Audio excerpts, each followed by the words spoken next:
कि रक्षाबंधन क्यों मनाया जाता है और इसका क्या महत्व है।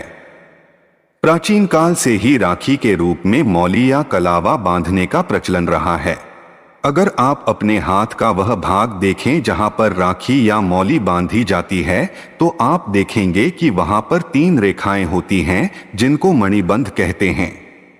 भाग्य व जीवन रेखा का उद्गम स्थल भी मणिबंध ही है। हाथ पर बनी इन तीनों रेखाओं में तीनों ताप, दैहिक ताप, दैविक ताप व भौतिक ताप को देने व मुक्त करने की शक्ति रहती है। इन मणिबंधों के नाम शिव, विष्णु व ब्रह्मा हैं। इसी तरह रक्षा सूत्र अथवा मौली में त्रिशक्ति अर्थात माता शक्ति, माता लक्ष्मी और माता सरस्वती का वास होता है। इस सूत्र बंधन से व्यक्ति की सभी प्रकार से रक्षा होती है। शास्त्रों का ऐसा मत है कि मौली या राखी बांधने से त्रिदेव अर्थात ब्रह्मा, विष्णु व महेश तथा 3 देवियों अर्थात लक्ष्मी, पार्वती और सरस्वती की कृपा प्राप्त होती है। ब्रह्मा की कृपा से कीर्ति, विष्णु की कृपा से रक्षा तथा शिव की कृपा से दुर्गुणों का नाश होता है। इसी प्रकार माता लक्ष्मी से धन की प्राप्ति, दुर्गा से शक्ति एवं सरस्वती की कृपा से बुद्धि प्राप्त होती है। यह मौली किसी देवी या देवता के नाम पर भी बांधी जाती है, जिससे संकटों और विपत्तियों से व्यक्ति की रक्षा होती है। यह मंदिरों में या मंदिर में लगे पवित्र पेड़ों पर भी बांधी जाती है। संकल्प के लिए भी रक्षा सूत्र बांधा जाता है। रक्षा बंधन पर हम बहनों की रक्षा करने का वचन देते हैं। मौली या राखी बांधकर किए गए संकल्प का उल्लंघन करना अनुचित और संकट में डालने वाला सिद्ध हो सकता है। यदि आपने राखी या मौली बांधी है तो उसकी पवित्रता का ध्यान रखना भी जरूरी हो जाता है। शास्त्रों के अनुसार मौली बांधने से उसके पवित्र और शक्तिशाली बंधन होने का एहसास होता रहता है और इससे मन में शांति और पवित्रता बनी रहती है, जिससे मन अत्यंत प्रफुल्लित रहता है। व्यक्ति के मन और मस्तिष्क में बुरे विचार नहीं आते हैं। इस प्रकार कई अवसरों पर इससे व्यक्ति गलत कार्य करने से भी बच जाता है। पौराणिक कथाओं में पहला प्रसंग आता है कि भगवान विष्णु के एक अनन्य भक्त हुए जिनका नाम प्रहलाद था। प्रहलाद का जन्म दैत्य कुल में हुआ। उनके पिता का नाम हिरण्याकश्यप और माता का नाम कयाधु था। भक्त प्रहलाद हर समय भगवान विष्णु का ध्यान करते और नारायण नारायण का जाप करते रहते थे। प्रहलाद के पिता दैत्यराज हिरण्याकश्यप अपने को ही भगवान समझता था और किसी अन्य देव की पूजा उसको पसंद नहीं थी। वह नहीं चाहता था कि उसके होते हुए उसका पुत्र नारायण का नाम ले। उसने अपने पुत्र प्रहलाद को बहुत समझाया कि तू केवल मेरा नाम ले और किसी अन्य का नहीं, क्योंकि मैं ही भगवान हूँ। परंतु प्रहलाद नहीं मानते हैं और नारायण नारायण का जाप करते रहते हैं। फिर हिरण्याकश्यप अपने पुत्र प्रहलाद को प्रताड़ित करना शुरू करता है और कई प्रकार से यातना देने का प्रयास करता है। लेकिन भगवान विष्णु हर समय अपने भक्त प्रहलाद की रक्षा करते हैं।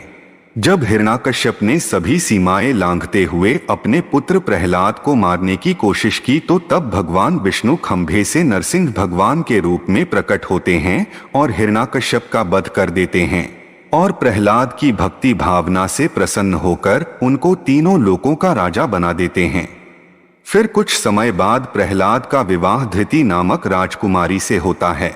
उसके बाद उनका विरोचन नाम का एक पुत्र होता है, जो कि अपने पिता प्रहलाद की तरह ही भगवान विष्णु का भक्त होता है। लेकिन असुर कुल में जन्म लेने के कारण उसमें भी अहंकार आता है। राजकुमारी विशालाक्षी के साथ विरोचन का विवाह होता है। कुछ समय पश्चात उनका भी एक पुत्र होता है जिसका नाम बलि होता है। देवलोक पर अपना आधिपत्य जमाने के लिए विरोचन देवलोक पर आक्रमण कर देता है और देवराज इंद्र के हाथों मारा जाता है। फिर बलि अपने पिता विरोचन की मृत्यु के पश्चात राजा बनता है। राजा बलि भी अपने दादा प्रहलाद की ही तरह भगवान विष्णु का भक्त होता है और एक महान दानवीर होता है। उसके दरबार से मांगने वाला कभी खाली हाथ नहीं जाता था। उसने घोर तपस्या करके भगवान विष्णु को प्रसन्न किया और सर्वशक्तिशाली होने का वरदान प्राप्त किया। लेकिन असुरी प्रवृत्ति के कारण उसमें भी अहंकार और मद भरा हुआ था।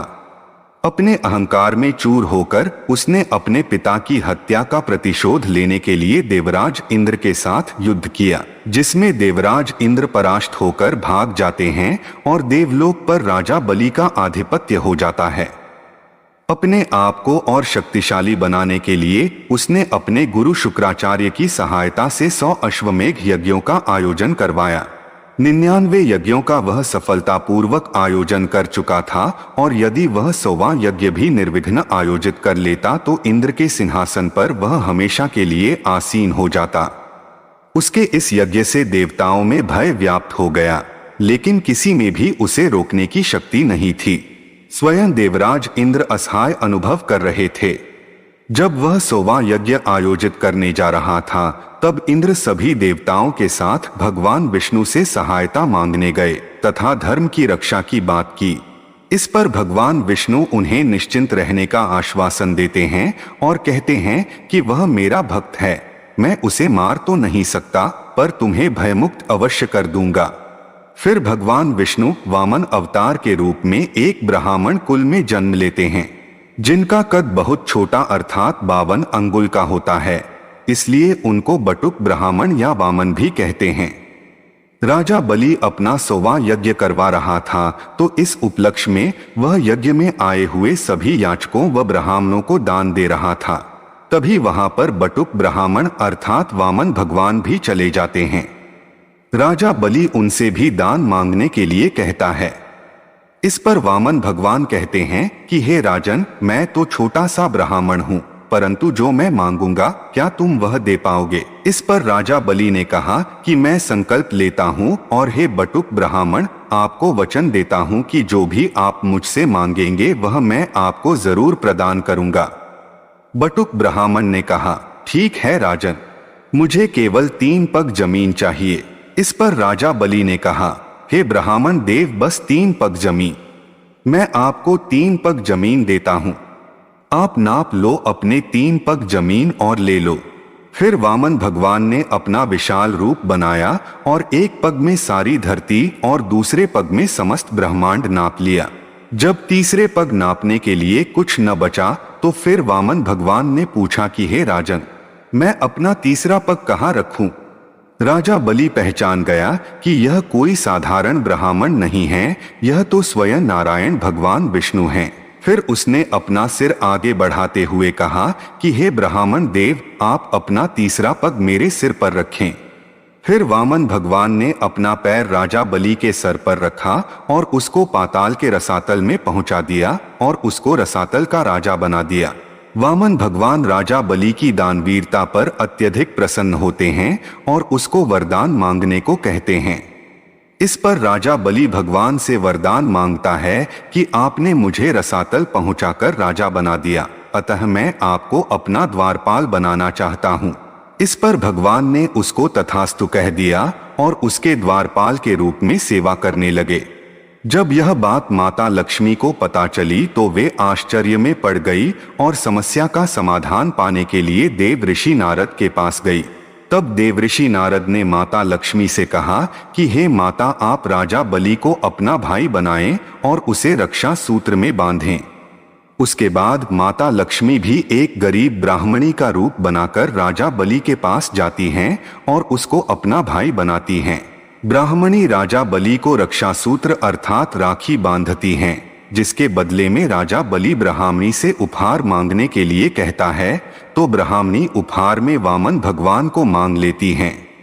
राजा बलि समझ जाता है कि यह ब्राह्मणी कोई और नहीं बल्कि माता लक्ष्मी ही हैं, अतः वह माता लक्ष्मी को वामन भगवान का दान कर देता है।